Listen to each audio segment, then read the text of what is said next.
Obviously, voters are going to have a very important decision to make next month.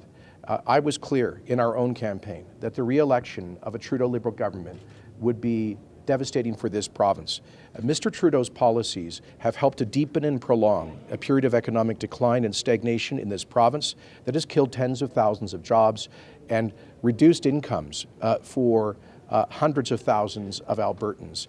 That's why just yesterday we launched our appeal, a constitutional challenge to his No More Pipelines Law Bill C-69, his killing of the Northern Gateway Pipeline, his killing Energy East, his surrender to the veto on Keystone XL, his bungling of Trans Mountain, his No More Pipelines Law, his prejudicial attack on Alberta energy exports off the North Coast, his threat to impose a punishing carbon tax, his threat to cap the development of our oil sands, and so many other policies almost seem to have been targeted to hurt this province and Albertans. And that's why I certainly hope that there will be a change of the federal government next month. Obviously, we will work responsibly with whatever government Canadians elect, but I hope that will be a government that is focused on jobs, growth, the cost of living, opposing a carbon tax, repealing Bill C-69, and fairness and unity within the Federation.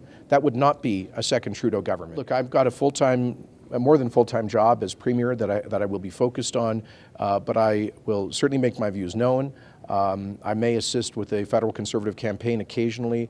I've offered our support. Some of our MLAs and ministers have gone out of province at their own time on the weekend at their own expense to help out in some swing constituencies outside the province, and I commend them for doing that.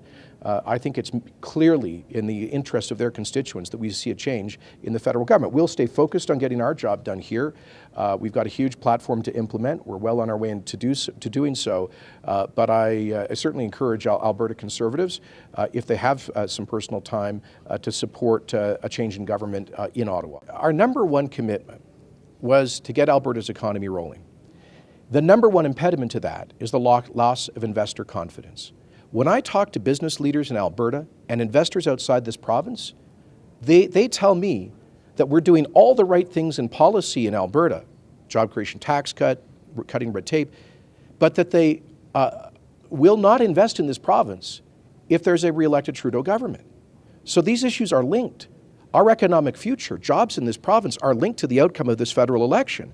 And I'm not just going to sit by passively without making that case. So I'll be fully engaged full-time in my duties as Premier, but I'm also the leader of a political party, and from time to time I'm going to make the point that I believe the Alberta and Canadian economies would be better off with a change in government.